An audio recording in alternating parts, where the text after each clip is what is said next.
আসসালামু আলাইকুম প্রিয় চাকরি প্রার্থী ভাই ও বোনেরা, আজকে আপনাদের জন্য আরো একটি নতুন ভিডিও নিয়ে হাজির হলাম। আর আজকে আমরা এই ভিডিওতে আলোচনা করব সিভিল সার্জন কার্যালয় লক্ষ্মীপুর একটা নিয়োগ বিজ্ঞপ্তি প্রকাশ করেছে। আমরা সেই নিয়োগ বিজ্ঞপ্তি নিয়ে বিস্তারিত আলোচনা করব। তো সেই পর্যন্ত আমার সঙ্গে থাকবেন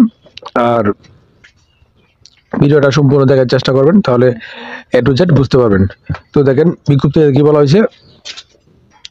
স্বাস্থ্য ও পরিবার কল্যাণ মন্ত্রণালয় স্বাস্থ্য সেবা বিভাগ প্রশাসনের এক শাখা,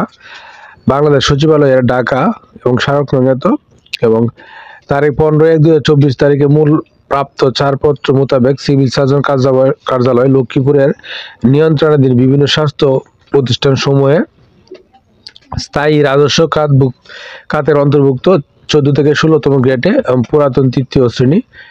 এর নিম্নে উল্লেখিত শূন্য পদ সহ জনবল নিয়োগের লক্ষ্যে বাংলাদেশের স্বাস্থ্য বিভাগীয় নন মেডিকেল কর্মচারী নিয়োগ বিধিমালা 2018 অনুযায়ী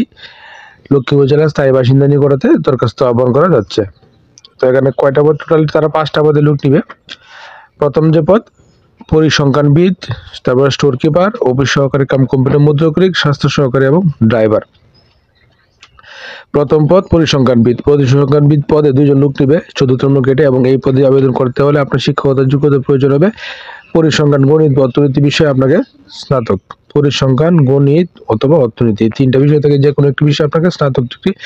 থাকতে হবে এবং কম্পিউটার চালানো আপনাকে অবশ্যই দক্ষতা থাকতে হবে। এবং 2 নম্বর যে পদ স্টোর কিপার, এখানে 5 জন লোক নিবে এই পদে এবং 16তম গ্রেডে, এবং এই পদে যদি আপনি আবেদন করতে চান তাহলে আপনাকে উচ্চ মাধ্যমিক সার্টিফিকেট পরীক্ষা উত্তীর্ণ হতে হবে এবং স্টোর কিপার পদধারীগণকে সরকারি বিধি অনুযায়ী জামানত প্রদান করতে হবে। 3 নম্বর যে পদ অফিস সহকারী কাম কম্পিউটার মুদ্রাকরিক, এখানে 3 জন লোক নিবে 16তম গ্রেডে, এবং এই পদে শিক্ষাগত যোগ্যতা কোন স্বীকৃত বিশ্ববিদ্যালয় হইতে বা কোন স্বীকৃত বোর্ড হইতে উচ্চ মাধ্যমিক সার্টিফিকেট পাওয়া পরীক্ষা উত্তীর্ণ এবং কম্পিউটার পরিচালনায় দক্ষ থাকতে হবে এবং computer word processing, data entry এবং টাইপিং ইত্যাদি সর্বনিম্ন গতি বাংলায় 20 শব্দ এবং ইংরেজিতে 20 শব্দ থাকতে হবে, তাহলে আপনি এই পদে আবেদন করতে পারবেন। 4 নম্বর যে পদ স্বাস্থ্য সহকারী, 116 জন লোক নিবে 16তম গ্রেডে, আর এই পদে আবেদন করতে হলে আপনাকে অবশ্যই কোনো স্বীকৃত বোর্ড হইতে উচ্চ মাধ্যমিক সার্টিফিকেট বা সমমানের পরীক্ষা উত্তীর্ণ হতে হবে, তাহলে আপনার স্বাস্থ্য সহকারী পদে আপনি আবেদন করতে পারবেন। 5 নম্বরের পদ ড্রাইভার, এখানে 1 জন লোক নিবে এবং 16তম গ্রেডে, এই পদে আবেদন করতে হলে আপনাকে অবশ্যই জুনিয়র স্কুল সার্টিফিকেট পরীক্ষা উত্তীর্ণ হতে হবে এবং হালকা যানবাহন চালাচলা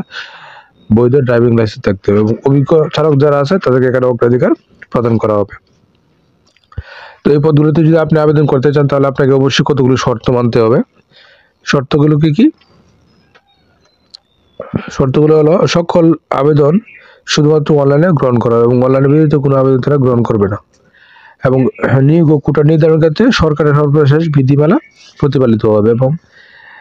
বাংলাদেশের নাগরিক নন এমন কোনো ব্যক্তি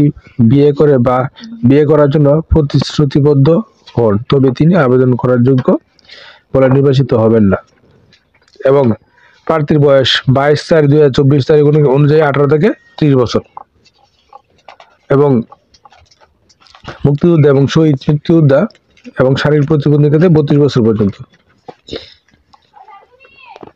এবং স্বাস্থ্য অধিদপ্তরের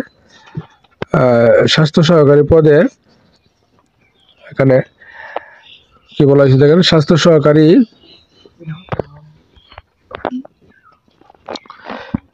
সহকারী পদের ক্ষেত্রে প্রার্থীকে যে ওয়ার্ডের বা পুরাতন পদের জন্য আবেদন করবে সেই ওয়ার্ডের পুরাতন স্থায়ী বাসিন্দা হতে হবে এবং একই ইউনিয়নে অন্য ওয়ার্ডের স্থায়ী বাসিন্দাগুলো আবেদন করতে পারবে, তবে সেক্ষেত্রে যে ওয়ার্ডের প্রার্থী বাসিন্দা সে ওয়ার্ডের অবশ্যই আবেদনপত্র উল্লেখ করতে হবে এবং সংশ্লিষ্ট ওয়ার্ডের শূন্য পদের তালিকা, অর্থাৎ সংশ্লিষ্ট ওয়ার্ড থেকে যদি যোগ্য প্রার্থী পাওয়া না যায় তাহলে কিন্তু অন্য ওয়ার্ড থেকে তারা প্রার্থী নির্বাচন করবে, এবং স্বাস্থ্য সহকারী শূন্য পদের তালিকা ওয়ার্ড, ইউনিয়ন, উপজেলা ভিত্তিক সিভিল সার্জন কার্যালয় লক্ষ্মীপুরের আওতাধীন সকল উপজেলা স্বাস্থ্য ও পরিবার কল্যাণ কর্মকর্তা কার্যালয় নোটিশ বোর্ডে পাবেন এবং ওয়েবসাইটে cs.lokkipur.teletalk.com.bd এই ওয়েবসাইটে আপনারা পেয়ে যাবেন। তো এই পদগুলোতে আবেদন করতে হলে আপনাকে অবশ্যই এই সবগুলো শর্ত দেখে শুনে তারপর কিন্তু আবেদন করবেন, এবং আবেদন করার শুরুর তারিখ হলো অনলাইন আবেদনের শুরুর তারিখ 22/4/2024 হতে মে মাসের 14 তারিখ পর্যন্ত 2024 বিকাল 5টা পর্যন্ত এই সময়ের মধ্যে আপনারা আবেদনটা করবেন। এবং আবেদনের ছবির সাইজ 300x300 এবং স্বাক্ষরের সাইজ 300x80 পিক্সেল হতে হবে এবং ছবি হতে হবে 100 কেবি এবং স্বাক্ষর হতে হবে 80 কেবি। এবং এই পদগুলিতে আবেদন করতে গেলে আপনার কত টাকা কর্তন করা হবে দেখেন। এখানে পরীক্ষার ফি বাবদ 223 টাকা তারা চার্জ কর্তন করবে টোটাল, এবং 72 ঘন্টার ভিতরে আপনারা তা পরিশোধ করে দিবেন, অর্থাৎ আবেদন করার পর 72 ঘন্টার ভিতরে আপনারা তার টাকা পেড করে দিবেন। এবং এই সমস্ত শর্তাবলী দেখে কিন্তু অবশ্যই নির্ধারিত আবেদন করবেন। তো ধন্যবাদ এতক্ষণ সাথে থাকার জন্য।